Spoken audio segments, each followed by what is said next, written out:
नमस्कार प्रेक्षकांनो, मालिकेच्या पुढील काही भागांमध्ये आपल्याला खूपच जबरदस्त असा ट्विस्ट पाहायला मिळणार आहे. कामिनीची तर वाट लागणार आहे. कामिनीला जेलमध्ये पाठवलं जाणार आहे आणि त्याचबरोबर इकडे सरू आणि राजन अन्नपूर्णा यांची भेट होणार आहे. म्हणजे कमळीला अजूनही माहित नाहीये की सरू ही राजन आणि राजनची बायको अन्नपूर्णाजीची सून आहे. म्हणजेच कमळी ही अन्नपूर्णाजींची नात आहे. पण आता एक गोष्ट मात्र समोर येणार आहे, ज्याचा विचारही आपण कोणी केलेला नाही अशी गोष्ट घडणार आहे. कारण इकडे कमळी जेव्हा अन्नपूर्णाजींकडे आलेली असते तेव्हा कमळी पाहते, तेव्हा तिला कळतं की नक्कीच काहीतरी झालेलं आहे. आणि मग कमळी मात्र इकडे अन्नपूर्णाजींना म्हणते काळजी करू नका. आणि मग इकडे ऋषी सरांना फोन केला जातो. ऋषी सर म्हणत असतात की अगं मी बाहेर आलेलो आहे. ऋषीला पण गुंडांची धुलाई करून ऋषीने त्या स्केच आर्टिस्टला वाचवलेलं आहे. नक्की काय गोंधळ चाललाय, काय घडतंय, कशाचा कशाशी संबंध नाहीये. आणि इकडे मात्र या सगळ्या गोष्टी चालू झालेल्या असतात. त्याच वेळी ऋषी खूप काळजी घेत आहे आणि तो शोधाशोध करत आहे. त्याचबरोबर इकडे आपल्याला पाहायला मिळणार आहे जेव्हा ऋषी आणि कमळी सरूला हॉस्पिटलमध्ये घेऊन जाणार आहेत तेव्हा तिथे राजन आणि अन्नपूर्णा येणार आहेत. फायनली इतक्या दिवसांचा वेट जो केलेला आहे तो संपणार आहे आणि या सगळ्यांची भेट होणार आहे. तर इकडे आपल्याला पाहायला मिळतं की कामिनीने आता सरूला किडनॅप केलेलं असतं. कारण कामिनीला काही करून सरूला आणि तिच्या मुलीला संपवायचं आहे आणि त्याचबरोबर त्या दोघींना संपवून सगळी प्रॉपर्टी अनिकाच्या नावावर करून सगळी सत्ता स्वतःच्या ताब्यात घ्यायची आहे तिची. त्यासाठीच ही सगळी नाटकं चाललेली असतात. त्यासाठीच एवढा सगळा गोंधळ तिचा चाललेला असतो. त्याचबरोबर इकडे आपल्याला पाहायला मिळतं की कामिनी खूप मारत आहे सरूला, खूप त्रास देत आहे. कारण सांग तुझी मुलगी कुठे आहे सांग. बिचारा सरूलाच माहित नाहीये तिची मुलगी कुठं आहे. तिनं आता कामिनीला काय सांगावं. कारण सरू तिच्याच मुलीला शोधण्यासाठी आलेली असते. कारण काहीही झालं तरीही ह्या सर्व गोष्टी ज्या घडत असतात तेव्हा मात्र ज्या पद्धतीने हे सगळं चालू असतं तेव्हा मात्र इकडे आपल्याला पाहायला मिळतं की आता कमळी ऋषीच्या मदतीला जाते. कारण ऋषीसाठी त्याची साधना मावशी गायब आहे घरातून. इकडे कामिनीसाठी तिने सरूला किडनॅप केलेला आहे. या सगळ्या गोष्टी सुरू झालेल्या आहेत. कामिनी विचित्र पद्धतीने सरूला त्रास देत असते, सरूला मारत असते. त्याचबरोबर तिला इतका त्रास देते, मारून मारून बिचारी सरू बेशुद्ध पडलेली असते आणि त्यानंतर ती तिच्या तोंडावर पाणी मारून उठवत असते. आणि इकडे कमळीला मात्र कळलेलं आहे की नक्कीच काहीतरी झालंय. कमळीनं इकडे अन्नपूर्णाजीला सुद्धा वचन दिलेलं आहे की मी लवकरच तुमच्या नातीला शोधून काढेन. आता अन्नपूर्णाजीला माहित नाहीये की कमळी तिची नात आहे. कमळी तर आपल्या बरोबर आहे आणि इकडे कमळीला माहित नाहीये की ती त्यांची नात आहे. इकडे जेव्हा सगळं समोर येणार आहे तेव्हा मात्र कामिनीची वाट लागणार आहे. सरू बिचारी ओरडत असते. पण सरूने ठरवले काहीही झालं तरीही अजिबात तोंडातनं शब्द काढायचा नाही. कारण ज्या गोष्टी घडत आहेत त्यामध्ये जर अन्नपूर्णाजीला म्हणजे इकडे कामिनीला जर कळलं की हीच माझी मुलगी आहे, म्हणजे कमळी माझी मुलगी आहे, तर ती माझ्या पोरीला मारून टाकेल. कारण सरूने स्वतः तिथे त्या टॉकीजमध्ये पाहिलेलं असतं कमळी कामिनीशी बोलत असते. इकडे अनिकाचं वेगळंच चालू आहे. अनिका म्हणत असते काय चाललंय ग्रॅनी आजी तुझं, तू वेड्यासारखी वागते. ती दुसरी ग्रॅनी आजी तशी आणि तू अशी. तुम्हाला दोघींना ना वेड लागलेला आहे, वेड. खरं तर ना तुमच्या दोघींच्या बाबतीत काहीतरी करावं लागणार आहे असा विचार या अनिकाने केलेला असतो. अनिका म्हणत असते की तुमच्या सगळ्यांमुळे मला त्रास होत आहे. आणि असं म्हणत अनिका इकडे कामिनीला ओरडत असते. तेव्हा मात्र अनिकाला रागिनी ओरडते. इकडे अन्नपूर्णाजी 15 दिवस राहिलेले आहेत आणि या 15 दिवसात काही करून मला माझ्या नातीला शोधायचं आहे.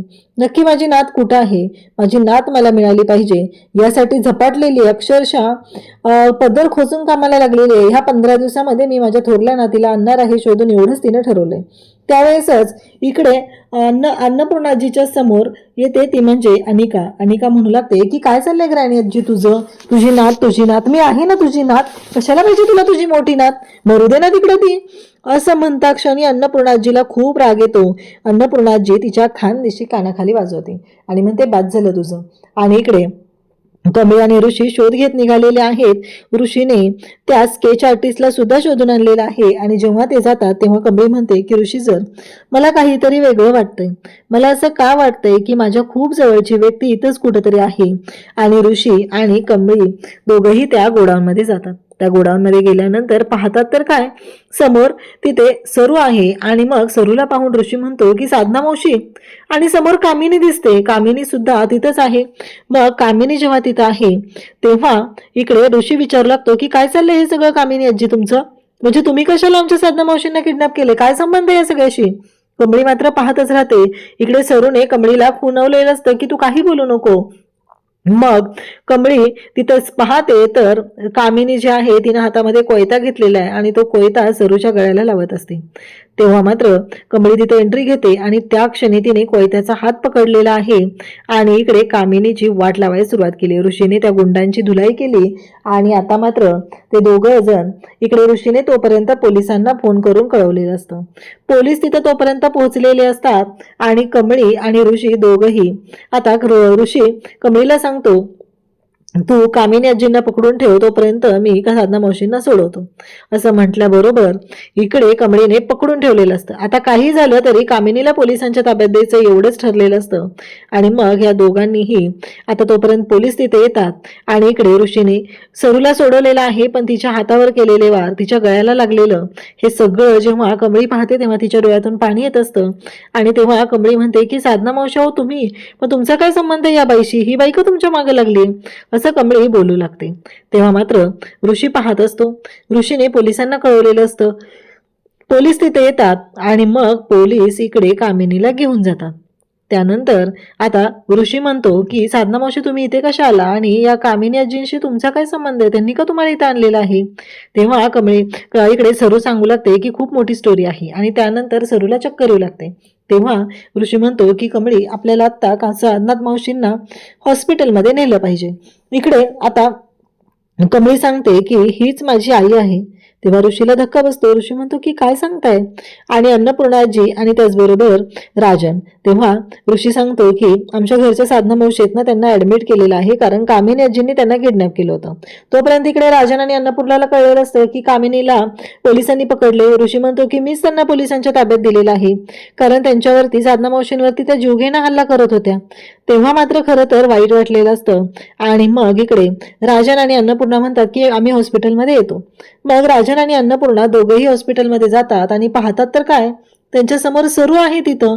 त्यावेळेस इकडे राजन आणि अन्नपूर्णा दोघेही म्हणतात गौरी, आणि गौरी म्हणता क्षणी इकडे कमळी म्हणते काय बोलताय तुम्ही, ही तर माझी आई आहे सरू.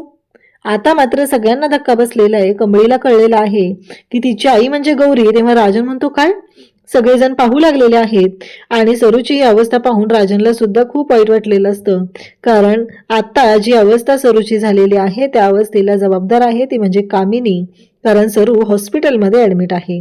जेव्हा या सगळ्या गोष्टी घडत असतात तेव्हा ऋषी त्याचबरोबर कमळी सगळेजण तिथं आहेत आणि राजन सुद्धा सरूला वाचवण्यासाठी डॉक्टरांना सांगत आहे काही झालं तरी डॉक्टर माझ्या गौरीला काही होता कामा नाही, तुम्ही तिला वाचवा असं तो सांगत असतो.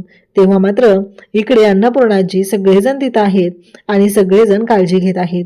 त्याच वेळी आता कमळी ऋषी यांना अजून कळतच नाहीये की गौरी सरू, ऋषीला कळत नाहीये. ऋषीला फक्त एवढंच कळलंय की साधना मावशी ज्या आहेत त्या कमळीची आई आहे. आता कामिनीला तर पोलिसांच्या ताब्यात दिले. कमळीला आता जेव्हा सांगितलं जाईल की तीच अन्नपूर्णाजींची नात आहे तेव्हा मात्र कमळी हे कसं ऍक्सेप्ट करणार हे पाहणं रंजक असणार आहे. अशाच अपडेटसाठी चॅनलशी कनेक्ट राहा. थँक्यू.